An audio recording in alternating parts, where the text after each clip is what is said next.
How do I get a marriage-based green card in 2023? Hi, I'm Jim Hacking, immigration lawyer practicing law throughout the United States out of our offices in St. Louis, San Diego, and Washington, D.C. In this video, we're going to tell you exactly how someone goes from being in the United States on a non-immigrant visa and gets a green card based on marriage. So those are the two spots we're talking about. How do I get from being in the United States on a non-immigrant visa all the way up to a green card? All right, so here we go. Now, this is the kind of case that we handle all the time at our firm. This is the kind of case that we really like working on. We really like working with married couples and helping them get through that process from being here on a non-immigrant visa all the way until they have that green card in their hand. And I'm going to walk you through exactly how that happens. So first of all, we have to have an immigrant. There has to be an immigrant inside the United States, and they have to be on a non-immigrant visa. So non-immigrant visas typically include visit visas to the United States, so a B1, B2 visit visa, an F1 or a J1 student visa. They might also be here on an E2, which is like an investor visa, or there might be other kinds of non-immigrant visas, which means they don't have a green card yet. They're on a temporary visit to the United States, and they want to come to the United States. And now that they're here, they want to get married and apply for a marriage-based green card. Typically, this happens with international students. So whenever you take international students who come on an F1 or come on a J1, and they go to a college campus for 4 years or more, they often find themselves in love with a U.S. citizen or a lawful permanent resident. And one of the rights of being a U.S. citizen is that you can sponsor your spouse for a green card based on marriage. That's also true for a green card holder. A green card holder can also sponsor their spouse for lawful permanent resident status. And so that's really what we see the most.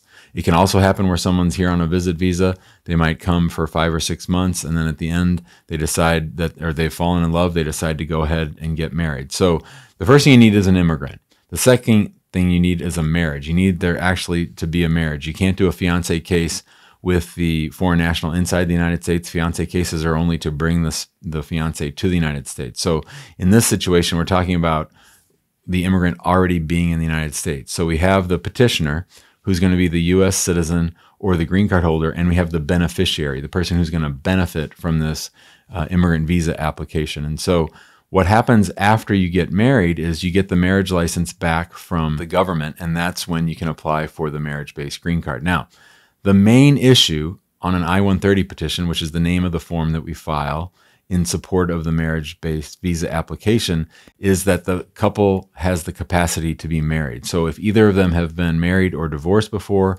or widowed before, we really have to nail down the fact that this couple, that both members of the couple had the right to get married at the time that they got married. They can't still be married to somebody else. They can't have a divorce pending. They can't have a missing spouse. They have to be able to show, it's your burden as the applicant to show that you're free to marry. Of course, if neither spouse has ever been married, that's super easy. So the very first thing that you have to think about is we have to show that we have the ability to be married. The next thing you have to prove is that the marriage is real, that it's a marriage based on love, that it's a marriage based on a desire to stay together, not to get an immigration benefit for the foreign national. You can't be trying to help out your friend or doing them a solid by filing for a green card. A green card is only for spouses. And when I say spouses, I mean spouses that get married because they're in love. So a lot of times people will come on my Immigration Answer show, or they'll talk to me informally, and they'll just talk about wanting to help out their friend, or they'll be talking about, well, we didn't want him to have to go back, so we went ahead and got married. That's not how you want to frame it with USCIS, because it's your burden to show that this is a real marriage that's not done for immigration purposes. So the best way to do that is to develop a lot of marital evidence, Now, we have a great resource that you can tap into. It's called our marriage evidence list. And if you go to www.hackinglawpractice.com/marital-evidence, you can download that list for free. And that's really going to set you up to show you all the kinds of examples of marriage-based evidence that you're going to want to submit in filing that I-130 petition. Now, there are some other forms that you will file in support of getting that lawful permanent resident status, that green card based on marriage. The I-130 is devoted to the marriage. There will also be an I-130A, which is where the government gets all the information about the beneficiary. So those are devoted to the marriage. The rest of this is all devoted to adjustment of status and whether the person who wants to get the benefit, whether the foreign national is admissible to the United States. And so that is done primarily through the I-485 form. The I-485 is a form that you use to apply for adjustment of status. While that case is pending, you can also apply for a couple other temporary benefits. One is a work card, and you do that by filing the I-765. It's a petition for an employment authorization document, and then also an I-131, which is for a travel document called advance parole, which allows the foreign national to leave the United States while the green card case is pending. So those are the main forms that you're going to file: the I-130, the I-130A, the I-485, the I-765, and the I-131. There's a couple more forms that are going to be filed, and one is the I-864. This is the affidavit of support. So the government wants to make sure that the foreign national is not going to get government benefits. And if the foreign national does get government benefits, the government wants to make sure that they can get those expenses back from the spouse. So the spouse has to provide 3 years of tax returns, show that they make 125% over the poverty guidelines, and that they will support, and they promise to support, their foreign spouse until that spouse either has been a lawful permanent resident for around 11 years or becomes a U.S. citizen.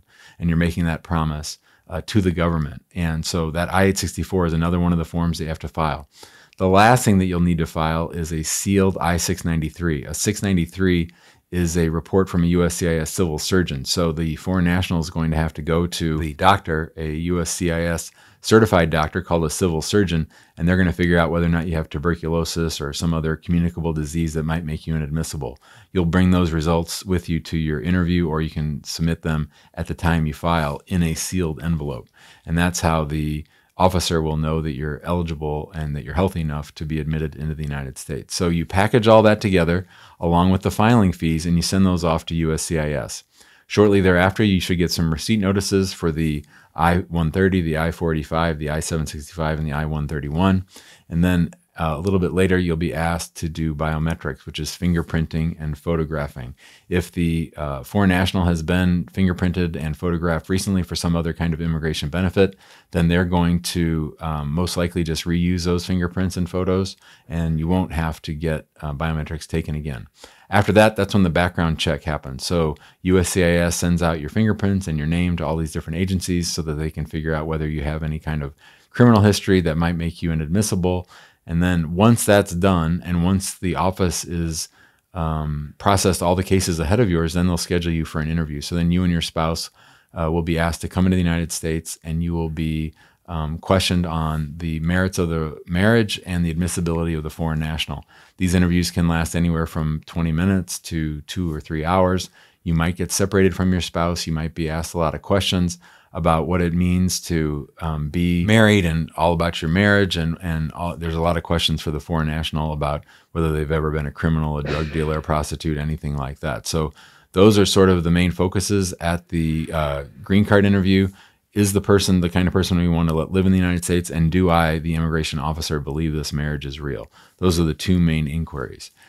If both of those answers are yes, if they think you're a good person and if they think the marriage is real, then they will recommend your case for approval. Most cases have to be reviewed by a supervisor, and then once they are, you'll get a notice that the card is being produced, and then a little while later, the green card will arrive. If you've been married less than 2 years at that point, you'll receive a 2-year conditional green card. If you've been married more than 2 years on the day that the green card is issued, then you'll get a 10-year green card. And if you get that 2-year green card, then 2 years later, you're going to have to file a form called an I-751 to get those conditions removed and to be granted full lawful permanent resident status. And then 1 year later after that, you can apply for citizenship. So that's how someone basically goes from being in the United States on a non-immigrant visa to having a green card as the spouse of a U.S. citizen or green card holder. We hope you found this helpful.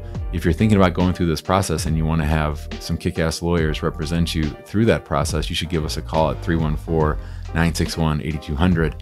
You can also email us info@hackingimmigrationlaw.com.